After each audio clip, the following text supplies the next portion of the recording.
That's the biggest group we've ever had.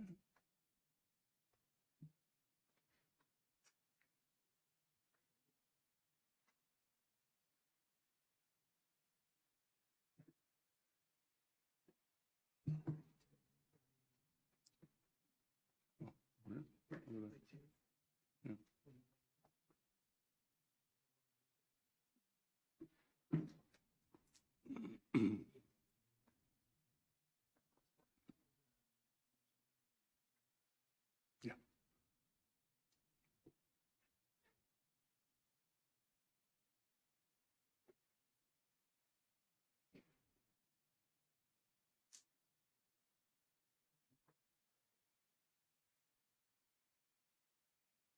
Good evening. Welcome to the City of Sugar Land City Council meeting for Tuesday, August the 2nd. A little bit about our agenda tonight. In a minute, Carol is going to give us the invocation, and that'll be followed by the pledge to the nation's flag.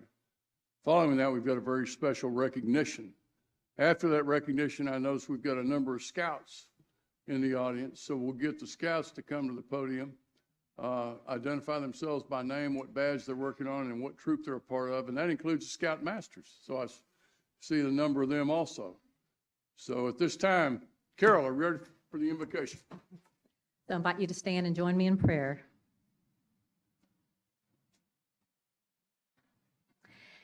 Heavenly Father, we pause at this time to give thanks for the men and women who lead our nation, state, and city. Thank you for their dedication and commitment. Thank you for our brave soldiers who protect our national interest around the world.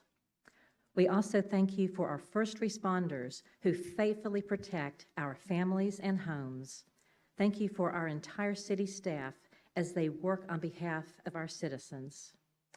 Father, thank you for the men and women in Uvalde and all over our state who stepped up to offer support and help to those in grief.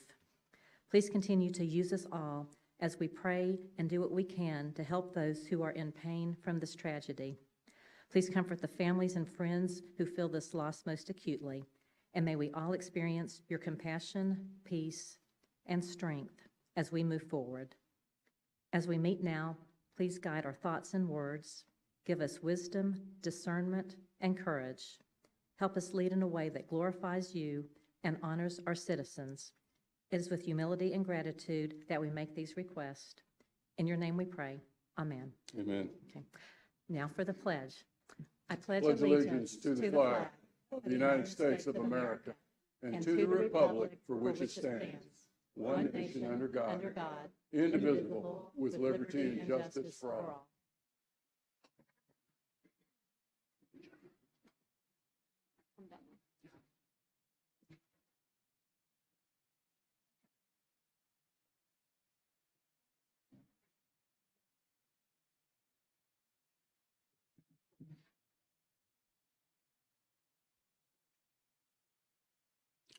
Good evening. We've got a very special recognition. Jennifer, you'd come over.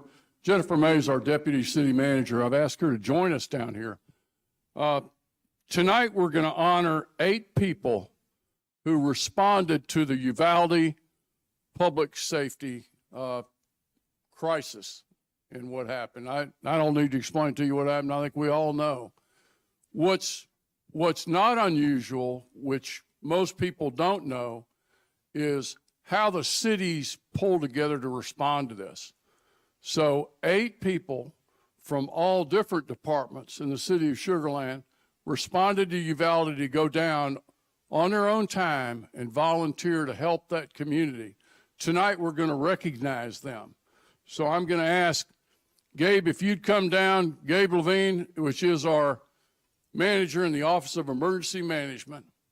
I'd also like Amanda Yeldell, if she'd come down, Ann Duong, Bo Wetz, Cirillo Portales, Joanna Moreno, John Hanna, Scott Herf, and Sean Gutierrez. if you could all please come down.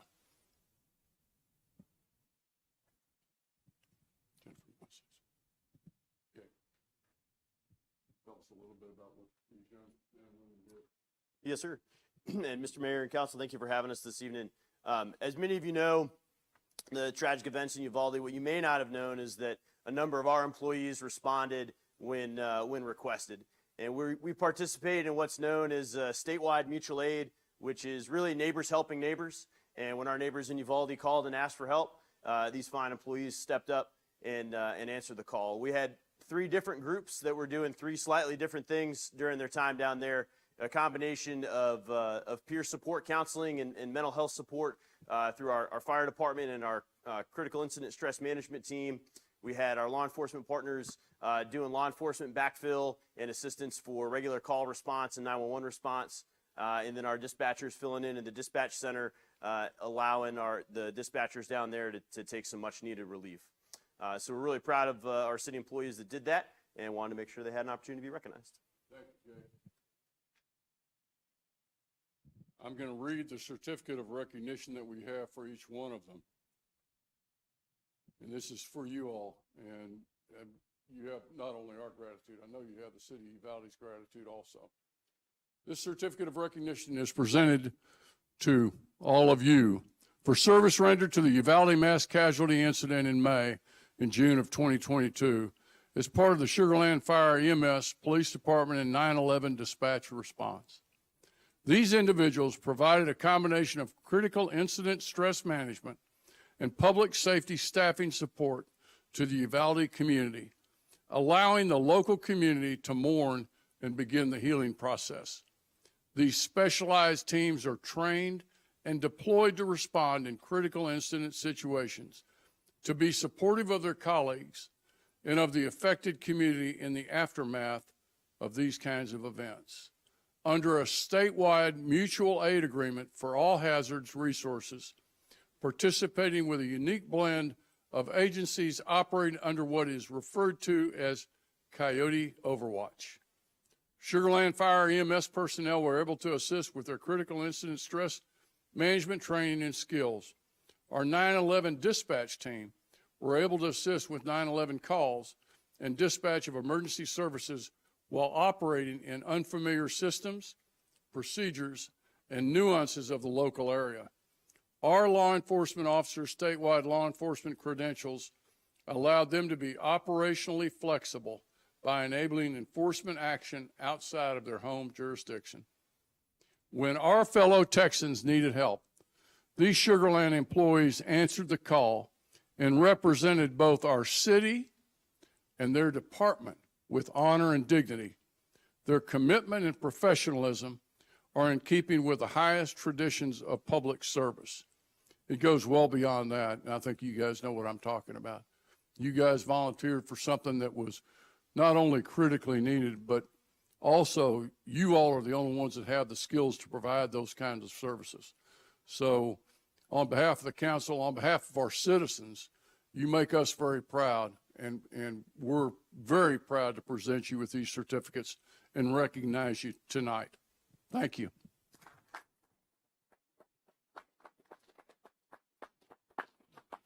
Gabe, I'm going to ask you to come over. We've got, I'm not sure who's here. Jennifer, you can help.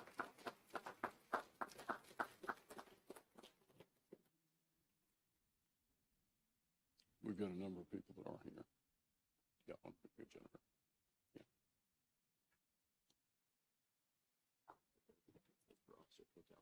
She's not here. Yep, he's right. Oh. Yes, sir. Yes, sir. Thank you.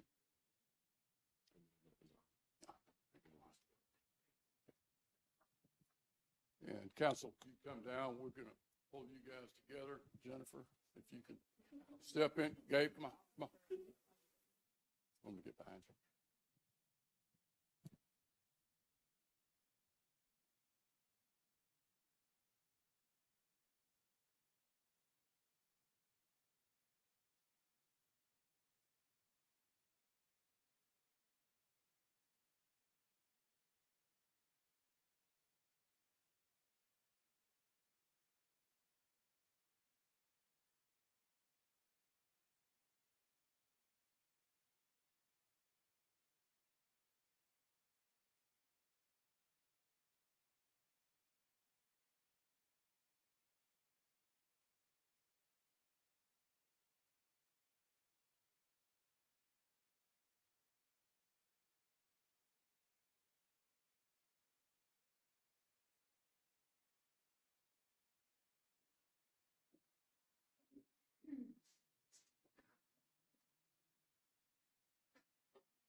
And now for our scouts and our scoutmasters, if you all could come down one at a time to the podium, introduce yourselves, your name, the badge you're working on, and the troop that you belong to.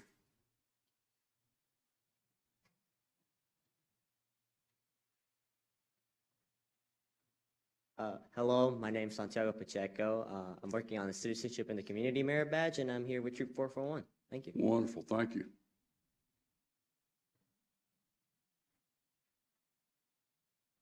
Hello, I'm Rose Benigala, and I'm working on the Citizenship and the World Merit Badge, and I'm with Troop 441. Wonderful.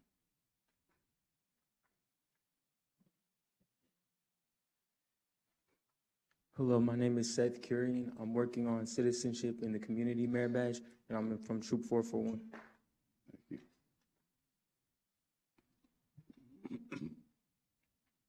Hello, my name is Everett Morrison, and I'm working on the community citizenship and the community merit badge. Thank you.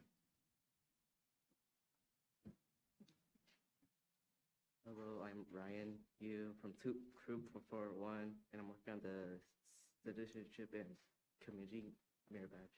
Thank you. Hello, my name is David. I'm working on the Citizenship in the Community Merit Badge, and I'm from Troop 441. Thank you. I'm Callie Rubin. I'm working on Citizenship in the Community, and I'm with Troop 442. Thank you. My name is Sahidi Benigala. I'm from Troop 442, and I'm working on the Citizenship in the Community Merit Badge. Thank you. I'm Akshaya Mantana, and I'm from Troop 442, and I'm working on the Citizenship in the Community Merit Badge. Thank you.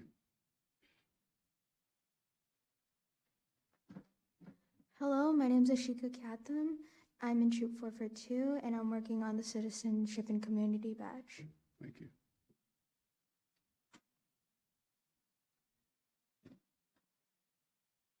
Hello, my name is Kevin Zhang. I'm working on the Citizenship in the Community, and I'm from Troop 441.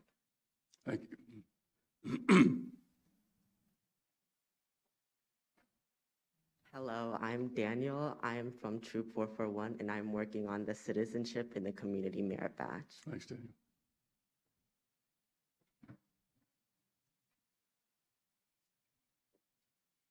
Hi, my name is Sarabi Nair. I am in Troop 442, and I'm working on the Citizenship and Community Merit Badge. Thank you.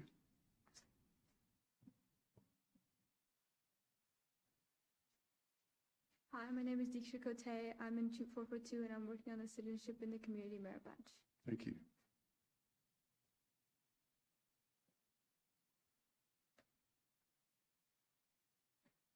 Hi, I'm Millie Morrison. I'm in Troop 442, and I'm working on Citizenship of the Community Merit Badge. Thank you, Millie.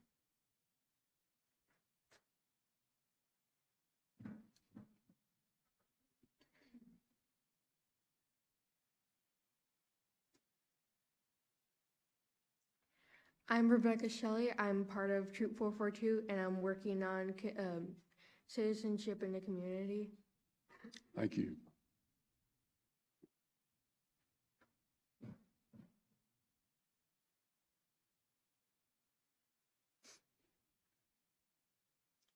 Hello, my name is Sandra Peters, and I'm in 442, and I'm working on the Citizenship in the Community Merit Badge. Thanks, Sandra.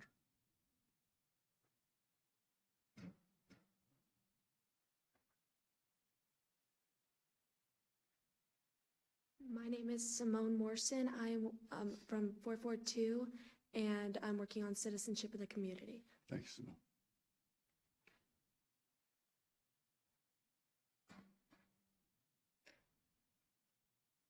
My name is Troop, and I'm in 441, and I'm working on the Citizenship in the Community Merit Badge.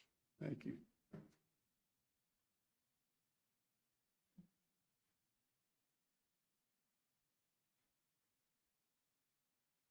Hello, I'm Anir Balaji.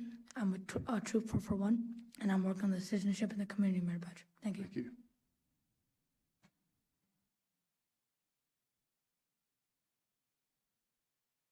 Hi, I'm Siddharth, and I'm working on the Citizenship in the Community Merit Badge, and I'm from Troop 441. Thank you.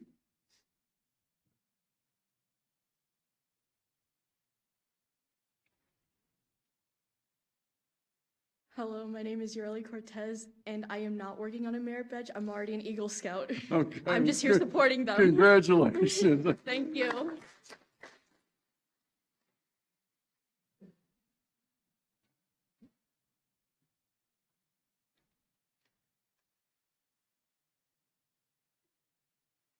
Good evening. My name is Letty Shelley. I'm the Assistant Scoutmaster for Troop 442, and I'm here in support of the girls as they complete their merit badge for citizenship of the community. And thank you for having us here. Thanks, lady.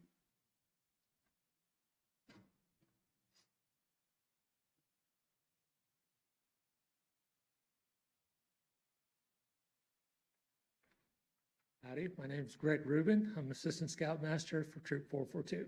Thanks, Rick. Thank you.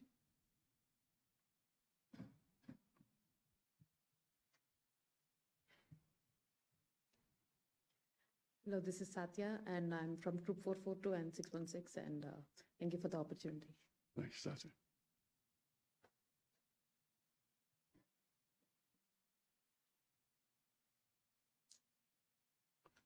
Good evening. My name is Rebecca Cortez. I am an Assistant Scoutmaster for these both troops, 441 and 442, also the Merit Badge Counselor for Citizenship of the Community. Well, thank you. Thank you all for being here. I think this is the biggest group that we've had since I've been mayor, and I've been mayor for 6 years, and I was on council for 4, so in 10 years, I think this is the biggest group we've had, so thank y'all for coming out. We'll move on now to item number 2, public comment. Anybody that would like to speak to any of the agenda items that are not a public hearing, and I don't think we have any public hearings tonight, so any agenda item, anybody in the public would like to speak? And we have no advance signups. Nobody signed up? No, sir. Going once, going twice. We're going to move to item number 3, the consent agenda. Everything on the consent agenda will be taken under one motion unless the council member wants to pull an item, at which time we'll pull that item, have a brief presentation from staff, and then we'll vote that item separately. Everybody good? Do I have a motion? Got a motion by Kermali. Do I have a second? Got a second by Ferguson. You vote at this time, please.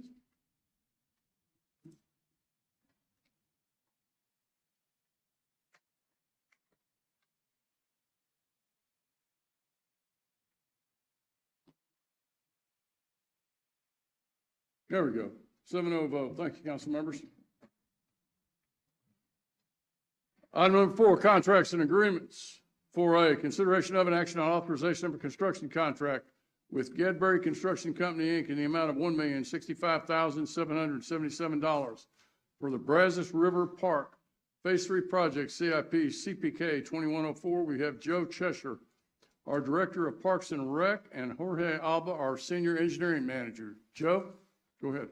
Good evening, Mayor, members of the City Council.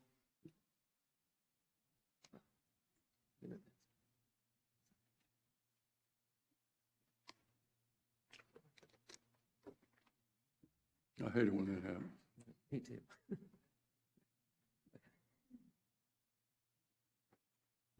Okay, sorry about that. If you'll recall, back in 2013, Parks bond election was held. The voters approved approximately $20 million for improvements to Brazos River Park and the Crown Festival Park. As you can see here, we've completed a number of projects out there at the site already, and then we've completed design for this portion of the work we're here to talk about tonight.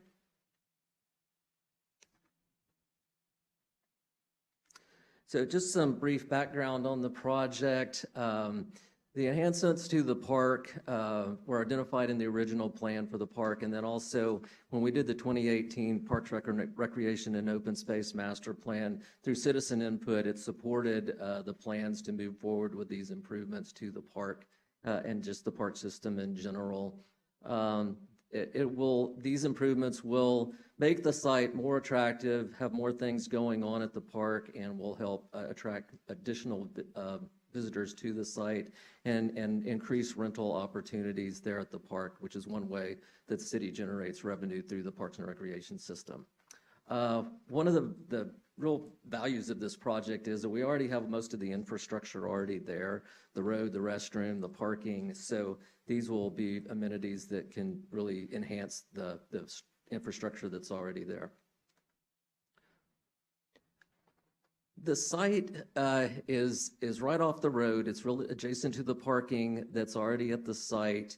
It's in close proximity to the restroom, the existing restroom that's there. So it's an easy walk to there for all the visitors there at the park. The project focuses on a picnic pavilion and picnic tables underneath the pavilion, which is, will provide shade at the site. There's not a lot of real mature trees there now, so the shade will be very much appreciated by park users. Walkways, connections, which will also allow for things like food trucks and entertainers to come up into the area where the pavilion is and get them off the main road so we can keep the road access open even while we have events going on there.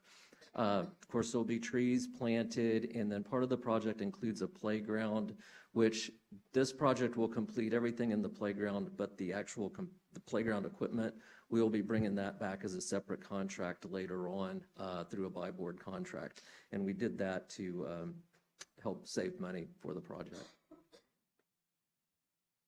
So you can get an overview of the site here. You're looking from the north down to the south towards the river. You can see the picnic pavilion off the main access walkway from the roadway. It's directly across from the overlook that's there right now. Like I said, it'll provide ample shade. This one's approximately the same size as the one at Memorial Park, or maybe just slightly larger. So it will accommodate fairly large groups, approximately 150 people or so. And then it will connect through the walkway system there to the playground. Beyond the playground will be a berm. And then if we have events going on at the park in the big bowl area, there's still plenty of room to carry on, for all of our events like Kite Fest, July 4th, all the big events that are out there, as well as new events or fun runs that are held out there. They'll be able to utilize these facilities. Here's just a more of a view of what the pavilion will look like. The existing restroom building has stone cladding on the outside of the restrooms, so wanted to match up the look of the restroom building with the stone cladding for the pillars of the picnic pavilion there, and then also have a kind of a Texas kind of ranch house looking theme that mimics the restroom that's there on the site. So this is a view of the playground, and like I mentioned, we'll be coming back with a separate contract, a buy board contract is how we anticipate doing the playground equipment. But this contract covers everything, all the concrete, the drainage, everything but just the installation, providing and installing the playground equipment. So we anticipate coming back probably in the next 60 days to award that contract. And that covers most of the aspects of the project. I'm going to hand it off to Jorge now. He's going to talk about the bids and the contract. Thank you. Good evening, Mr. Mayor, council members. So I just was saying, when we bid this project, we split it in a base bid and 8 alternates. The base bid include site grading, concrete sidewalks, installation of the pavilion, installation of site furnishings such as picnic tables, benches, bike racks, grills, trees, shrubs, planting, and all the related irrigation, plus sodding and hydro-seeding lawn. Mentioned that we have 8 alternates. We bid the project with 8 alternates because we didn't know if we are going to have the lower bid actually within the estimated or the available funding.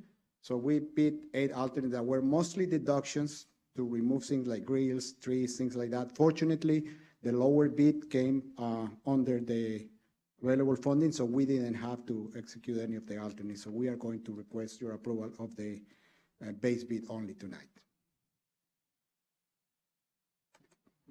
Okay, so a summary of the bidding process. We complete the design of the project in April 2022. We advertised bids in May 18. Open bids on June 16, we received 4 qualified bids. Again, the lower responsible bidder was Gadberry Construction with a base bid of $1,065,777, All the other bids were in close proximity between $1,073,000 and the highest one was $1,124,000 roughly. The architect estimate for the base bid was $785,100. So funding for construction contract was identified in the Capital Improvement Program, CIP PK 2104. The construction contract that we are bringing tonight is for $1,065,777. We estimate a 5% contingency of $53,288.85, and material testing and construction services for $12,342. So the total funding needs will be for $1,131,407.85. The available funding in CIP PK 2104 is $1,149,043.81. So for the selection process, again, the lower responsible bidder was as recommended by the architect of record, White Oak Studios. He recommended to go with the lower responsible bidder, that is Gadberry Construction. We have here tonight with us Mr. Chuck Kidd, the COO of Gadberry Construction, in case you have any question for him. I want to mention that his company is located in Houston, with offices in Houston and Dallas. They were incorporated in 2006, and they have completed 6 similar projects, including a basketball pavilion, very similar to the one that we are going to build here in the city of Sugar Land. If approved tonight by City Council, we expect to issue notice to proceed later this month in August 2022, and we should achieve substantial completion in March 2023. This project will be located in the Brazos River Park. The construction area will be fenced and restricted for access to the public. However, the park won't be completely closed. The park can be continue being utilized by the residents of Sugar Land. They will have the laid down area in the east parking lot. If you remember, in the park there are 2 parking lots, one to the east, one to the west. We will maintain the west parking lot open to the public. They will close out the area on the east parking lot so they can have it as a lay down area for them. They will maintain use of the sidewalks and other common areas within the park, including the restroom, the bathrooms. The construction access will be only from US 59, so they won't be using the new road, the connection road that we built between Memorial Park and the Brazos River Park. It won't have any direct impact on the residents. It's a slightly lack of use of one of the parking lots, but that will be it. And the engineering and parking staff will maintain communication with residents through our website, social media, and text and communications as usual. So with that, the Engineering and Parks and Recreation Departments recommend City Council to authorize the execution of a contract with Gadberry Construction Company for CIP PK 2104, the Brazos River Park Phase 3, in the amount of $1,065,777. With that, if City Council have any clarifying question? Any questions, Carol? Thank you. Now, Fort Bend County has free trees, and we've utilized a lot of their free trees at the park. Of course, you still have to pay for planting them. Now, in Alternative 2, those 21 trees, are those, any of those the free Fort Bend County trees, or are we paying for buying all these trees? Those are trees that we are paying out of this contract, actually, yes. Okay, so we're not using, okay. And I don't have my notes in front of me, but on alternate 8, I know for the 4 trash cans, one of the bids was for like $4,900 for 4 trash cans, and then another bid, I think it was Gadberry's, was about $20,000 for 4 trash cans. So it was about 4 times the price. So I was just sort of curious if you had an idea why it had such a variability in the price. Well, it's basically the way the construction company bid these projects. Sometimes on the alternates, I guess they assume that they are going to get the best bid, and on the alternate, they kind of play a little bit to be more competitive. They really don't know if we are going to select 1, 2, 3, or 4 of the alternates or not. So I guess they make a smart guess of how they think that they will be best positioned to win the job. In this particular case of the alternate 8 was really the deletion of the 4 of the trash receptacles. So yeah, there were some variety in the cost that varies all the way from about $4,000 to more than $10,000 in the cost. But in this particular case, we didn't have to take any of the alternates, so really all of them were very close in the final price. I think the maximum distribution of numbers were about 8% between the lowest and the highest bid on the base bid. Thank you. Jennifer, and then I'll come back to Suzanne. So our other pavilion over by Memorial Park, how does this differ in size, or it is about the same size of a pavilion? No, this is going to be slightly bigger than that. It's 25 by 70, 35 by 70. 35 by 70, so it's slightly larger. And then it also has some additional paving around it, so that'll extend it even further out. And then there's quite a bit of paved area out going towards the playground, so it really expands the usable space around the pavilion and kind of forms a little plaza area. And there will be plenty of outlets for, I'm just, what's coming to mind is, when we have these vigils and things like that, and people want to get together, that was, I think, why we were thinking of this, for an alternate place for people to get together and do these things. We'd have plenty of outlets for electricity, and people wanted to hook up music and lights and things like that. Yeah, it will have actually we'll have two separate circuits of outlets on the west side and the left side, so they can be used independently completely. And also for other events that the city may have, so like the case of the trucks, the food trucks, if they plan to use there, so they would have access to electricity, or for rental, if the pavilion for any particular use that the city may have. And we worked to make sure we had them spread around the pavilion evenly. Okay, thank you. Suzanne. Thank you. I had a question on the lighting around the area. Is there going to be multiple lighting that will be on at night or just during daytime? What's the lighting? And number two, I think we talked about this before.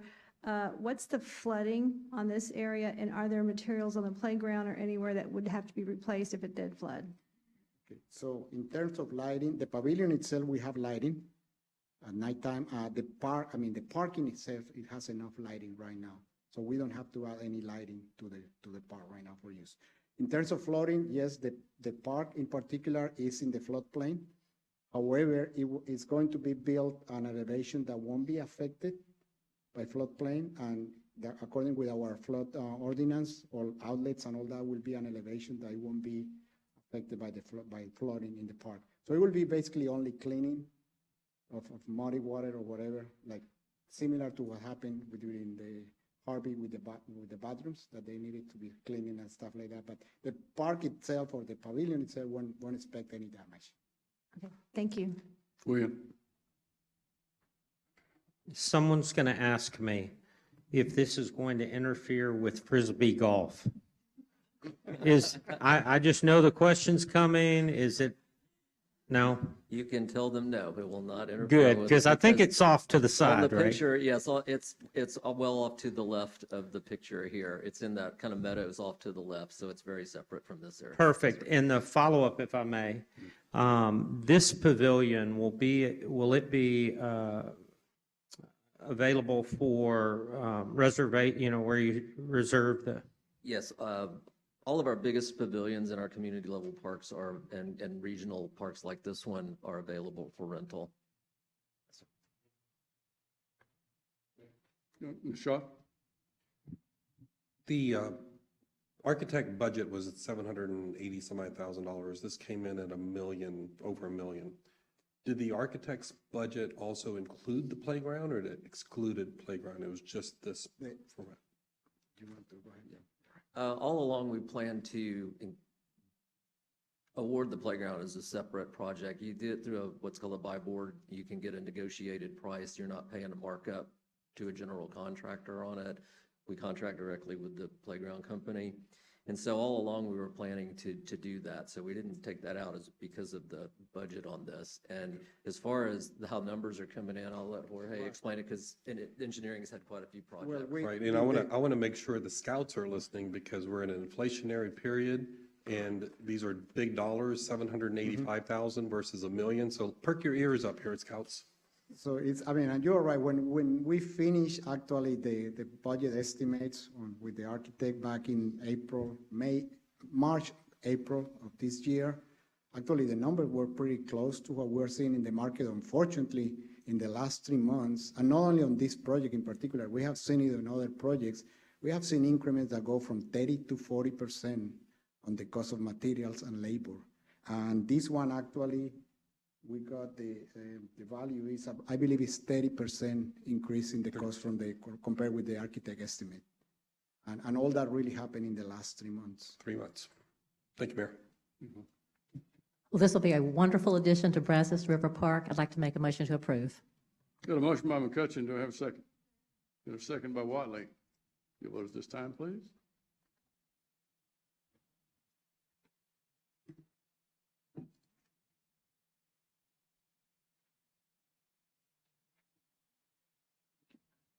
Go ahead and do a hand vote. There it goes. 7-0. There we go. Thanks, Jorge, Joe.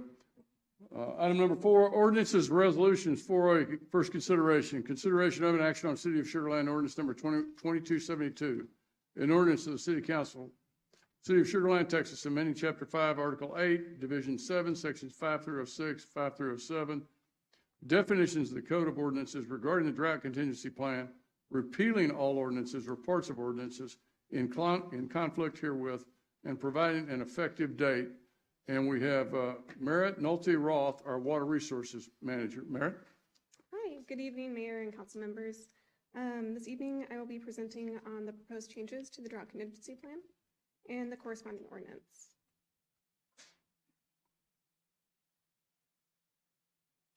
Before jumping into the proposed changes, I'd like to go over a little bit of background on the drought contingency plans. It is required by the TCEQ to be updated every 5 years. It is the city's response for water shortage, production, or emergency impacts. We have 2 plans, a retail water supply plan and a wholesale water supply plan. And if any of this sounds familiar, it's because the last drought contingency plan was updated in June of this year. In addition to the 2 plans, we also have a corresponding ordinance, and each serve their own unique purpose. Sorry about that. The plan identified drought stages, triggers for initiation and termination of each stage, voluntary and mandatory responses for various water uses, target goals for water reduction. And the corresponding ordinance covers both the retail and wholesale plans, and it's the enforcement mechanism behind those plans. The current plans have drought responses calling for either voluntary or mandatory irrigation reduction, depending on the stage of the drought contingency plan that we're in. In our retail plan, watering days are based on solid waste and recycling schedule. So if you look at that map, you can see that the new territory system, which is outlined in green, is on Monday and Thursdays, and the River Park system and Greatwood system are both on Tuesday and Fridays. And the main system is kind of split more or less north to south. And I'd also like to point out that we do have 4 distinct water systems, each independent of each other. And so we do have those certain water systems that are all on the same day for our watering schedule. So what's the need for the updates for the DCP and the ordinance? Well, this summer, the utilities has been experiencing a peak water demand during weekday mornings, especially on Monday and Wednesdays, largely due to an increase in irrigation. The graph shows our flows leaving one of our groundwater plants on a typical weekday. The green and blue lines are the data from the 2 flow meters showing the flow from the plant. And on the y-axis, you have the gallons per minute of flow. You can see that there is a sharp increase at 4:30 a.m. and it goes and continues till about 8 a.m. where it then drops back off, corresponding with automatic irrigation system times that are running. The current watering days have individual systems watering on the same day, which with current peak demand does not promote even distribution of watering across all systems.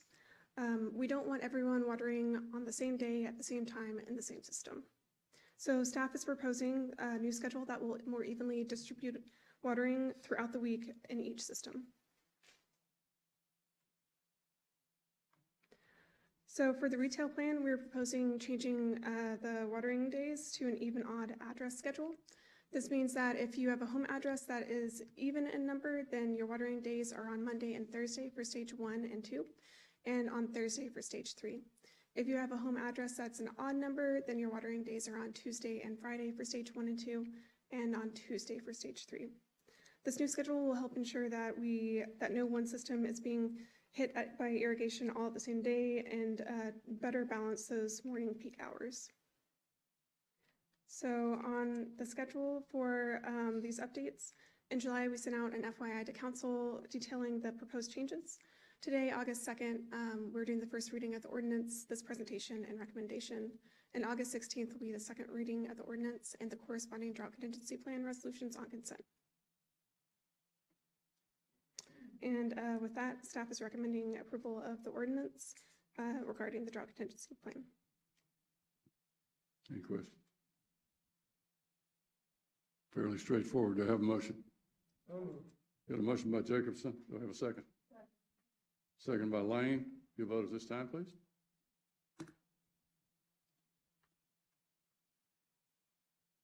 And it's a 7-0 vote. Thank you, Council. Item number 5B, first and final consideration. Consideration of an action on City of Sugar Land ordinance number 2273, an ordinance authorizing the issuance of City of Sugar Land, Texas General Obligation Bond Series 2022. We have Jennifer Brown, our Director of Finance, and our consultant, I think Joe Morrow is here also. Welcome, Joe. Yes, sir. We also have Justin Hicks with our bond Welcome, attorney Justin. here in the audience. So this is his first time attending one of our meetings. So yes, and Tom Sage is in Alaska, so we're all very jealous of him. There we go. Okay. We All could right. do virtual. He could. Well, I think he's on a cruise, so yeah, he wasn't really sure he could make it. I don't blame him. I would probably be in Alaska too. Okay, so for the first issue, this is our voter-approved GEO bonds. This is our third issue out of the 90.76 million that was approved by voters in November of 2019. These projects were included and approved in the fiscal year 22 budget and CIP. We have 14.664 million going to construction from this issue, and it funds drainage, municipal, and street projects. These are the projects that are included in this issue, with the drainage projects at the top, then municipal, and then the streets are the last two. So those total 14,664,000.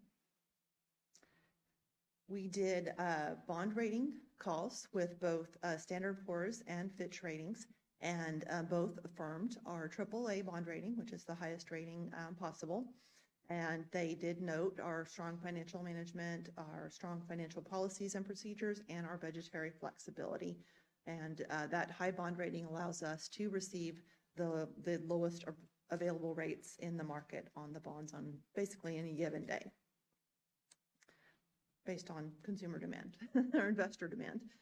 So we held those calls on July 14th. I provided an update to the Council Finance Audit Committee on July 21st, and then on July 22nd, we had a due diligence call with our underwriting team, which is BOK Financial Securities and Citigroup. Those were the underwriters for this issue.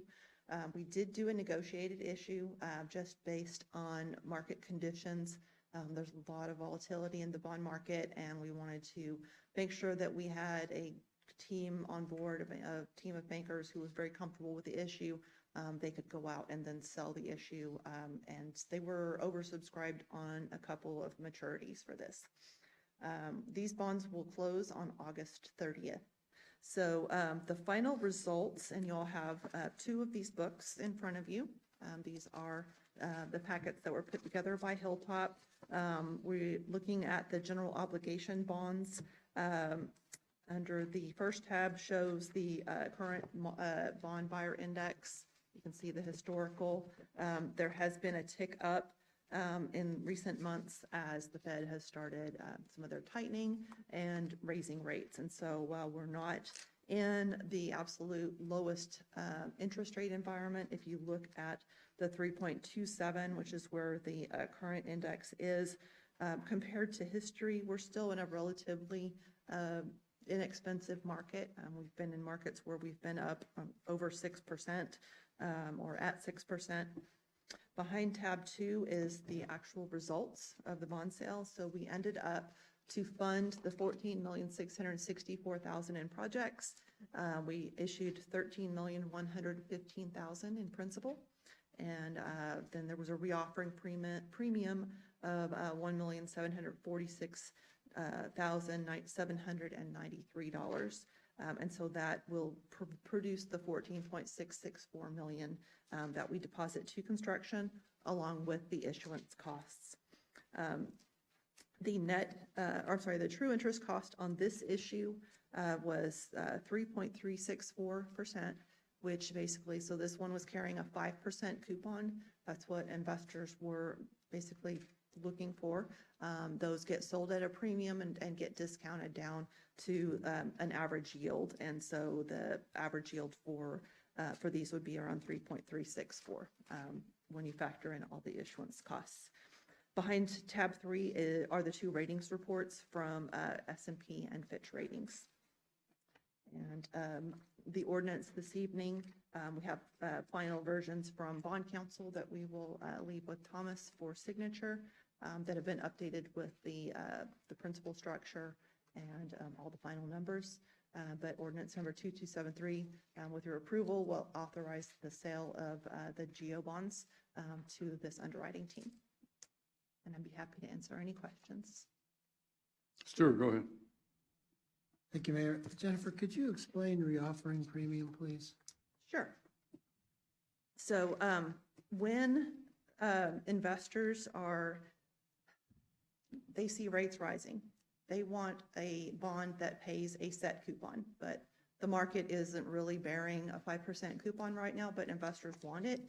They're willing to pay a premium for it. And so they pay, I think, every issue or every maturity that we had sold at a premium. Some of them were, depending on the maturity, sold at a much higher premium on the shorter end of the curve. And then as you get out further, then the premium's not quite as high, but it ends up buying down the yield of the bonds, the net yield.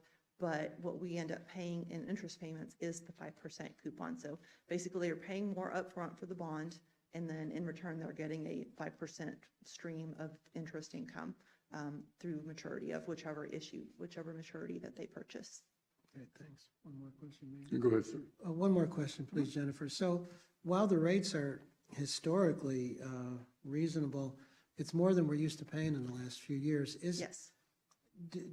What's the call date on these, and do we try to go with a shorter call date when the rates are higher? Well, typically market standard is around, what, a 9-year call? Or for the 10th year and beyond? Yeah. Okay, so typical, it's a 10-year call. We do have a 9-year call built in on these. But the market typically won't bear a shorter call provision on it. And so we will have to wait until the 9th year before we could potentially refund these for a lower cost. Okay, thank you.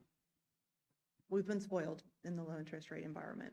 Jennifer, still true, though. These are 20-year bonds. These are 20-year bonds, yes. And we pay off half the principal by the time we've hit the 10th year. Correct. So we front-end load it as opposed to back-end load it like some cities. Yes. Okay. Anyone? Motion to approve? So moved. And a motion by Jacobson, second by McCutcheon. You vote at this time, please.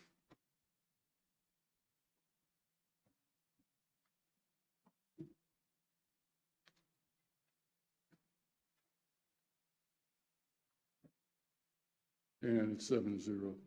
Thank you, council members. Item number C, first and final consideration of an action on City of Sugar Land ordinance number 2274. An ordinance authorizing the issuance of City of Sugar Land, Texas Waterworks and Sewer System Revenue Bond Series 2022. Jennifer, back to you. All right, our second issue of the day is our water and sewer revenue bonds. These bonds fund the utility-related capital projects in the fiscal year 22 CIP. They include strategies and projects that were recommended from the Integrated Water Resource Plan. They also include utility costs associated with GO bond-funded street projects. The issuance of bonds will allow the city to spread the cost of these projects over the useful life of the assets. As the mayor says, we issue 20-year bonds, And so we're funding 22 million, almost 24 million in projects with these bonds. And, you know, we don't have 24 million in cash where we could pay for those projects today. But basically amortizing that out over the 20 years allows ratepayers for the next 20 years to put in the cost to fund those projects rather than just today's residents paying for that. And that helps us manage our utility rates to try to keep them within reason. These bonds are not supported by property taxes at all. The utility system is run by charges for service that we bill to all of our residents and businesses. And these bonds also carry their own bond rating separate from the GO bond rating, which is for tax-backed debt. The project breakdown for this issue, $14,844,400 is for water-related projects, $9,020,000 is for wastewater, and then $35,000 is for surface water-related projects, totaling $23,899,400. Along with the GO bond, we did have a ratings discussion with Fitch and Standard & Poor's on July 14th. The rating agencies both affirmed their AA rating for these bonds. This is a riskier investment for investors because it is a revenue-based bond and not tax-backed. So there's a little more risk to the investors, but both agencies were very comfortable, assigned a stable outlook to the rating. They recognized the actions that the City Council has taken in the last couple of years to get our rates up, to raise our bond coverage ratios to where they want to see them. The final year of our 3-year plan would be in 2023, which would be coming up in this year's budget and rate adoption. So we held those calls, basically the same schedule that we had with the GO. We kind of did everything concurrently. The due diligence call, we had the same disclosure counsel for both issues. The underwriting team for this issue, Baird was the lead underwriter with Huntington Capital Markets as second. And both of these issues will close on August 30th. So it will be a busy day. With that, ordinance number 2274 will authorize the sale of the bonds. And in the second book that you have, we'll show you the results of the utility revenue bonds. You'll notice that the yield curve is a little different for the revenue bond index. We were at a drops that page. Pretty interesting. You got 327. 5% coupon on some 4. Yes. So your blended rate between the two actually is cheaper on the revenue bonds, which is It the actually inverse is. of what we normally see. It is, and there's a good reason for that. So Well, and it's very they've got a exciting. higher coupon, or the average we- coupon or average life of the bonds is 10.5 years, which Yes. probably makes up the difference. That's why we got the discount. Well, we actually had an institutional investor, State Farm, was very interested in these bonds. They actually bought about 6.5 million. So they bought the 2037 to 2042 maturities, which are the 4% coupon bonds, and that's what they wanted to see. Really? So their premium would be a little bit less on those bonds, but yes, in all, the true interest cost on this bond actually came in lower than the GO bond did. And That's it's the first time I've strictly ever based seen that. on investor demand. They wanted to see that 4% coupon, which that's not something you would normally see. Normally, the revenue bond would carry a higher rate or higher overall interest cost. So this was the first time I've ever seen that in my experience. But very excited to have State Farm. They're very picky on who they invest in. We'd had some inquiries from another insurance company several years ago into one of our issues, and they are very strict on who they will invest in. So that says a lot that they were willing to buy almost a third of the bonds that we sold today. in Well, this kudos to y'all for negotiating a deal. Yes, definitely couldn't have done it without our team. So very excited for this. And so staff recommends approval of ordinance number 2274, which will authorize this issue. Got a motion to approve by Carmali. Do I have a second? Got a second by Watley. If you vote at this time, please.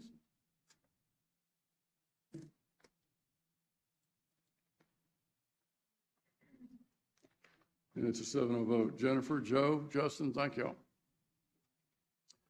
Item number 6, City Council City Manager reports. 6A, City Council Member reports. Nashad, I'll start with you.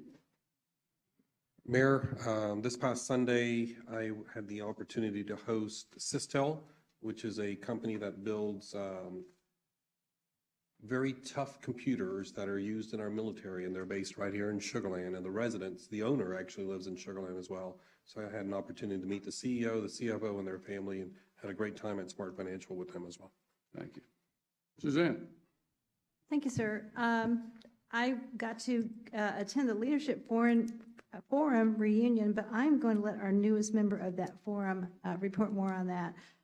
We did go to the Exchange Club breakfast honoring Chief Robbins, and we had Councilmember Kamali, Ferguson Jacobson, and Mayor Zimmerman with us, and that was a cool thing. And this morning I was with Councilmember McCutcheon and Ferguson, and via Zoom we had Councilmember Kamali with us at U of H, and I'm wearing their colors today for their private-public partnership. And we had Jennifer Huff, Elizabeth Huff, sorry, I was looking at Jennifer. Elizabeth Huff do a great job representing our city. Thank you. Thanks, Suzanne. Carol? Okay, what hasn't been covered is most of council attended the Fort Bend Mayor and Council Member Association meeting, and one of our main speakers was the Richmond Police Chief, who spoke about active shooters. Thanks, Carol. Jennifer? Mine's already been covered by all the council members. Okay. William? Mine's all been covered by Carol. Mayor Pro Tem Stewart? I ditto Suzanne. Okay. Well, mine hadn't been covered. As you can imagine, we're getting ready to go in the budget process. Starting Thursday from 7:30 to 9 through the next 4 Thursdays, we'll have budget hearings. These are open to the public. So for those people that are interested in understanding how the finances of the city of Sugar Land work, this is your time to hear it. We'll be going through it line item by line item. The budget next year is almost $400 million with a $100 million capital improvement plan. Kudos to staff, our deputy city manager, who is also our chief financial officer. She, Jennifer, and staff have been working very hard. I know they'll be very glad when we get through this whole process and we can adopt a budget and then a tax rate to fund that budget. Jennifer, item number B, city manager report. All right, thank you. And I can take no credit for the budget. It's all Scott Butler and his team. But you covered that. And then just want to let everyone know that our next Food Truck Friday event will be August 12th from 6 to 9 p.m. at Oyster Creek Park. In addition to a lot of great food, there will also be a movie, WALL-E, and opportunities for textile recycling. There's more information on the Parks and Rec page of the city of on the city's website. And then, as I know, all of you know, big, exciting night at Constellation Field tonight with our Space Cowboys hosting the Houston Astros pitcher Lance McCullers. And then pitching for the opposing team is former Houston Astros and Arkansas Razorback pitcher Dallas Keuchel. So a very big night tonight. And you're going with the Razorbacks, right? I will root for the Space Cowboys. All right, there we go. I was going to call you out. And for those that don't know, Jennifer May is now Miss Jennifer Myers. So she was married several weeks ago. We congratulate her on that. Do I have a motion to adjourn? Got a motion to adjourn at 6:28.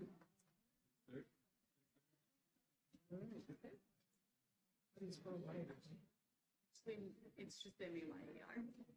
Oh, Meyer. Okay, I thought it was Meyer. Bummer. I got that wrong.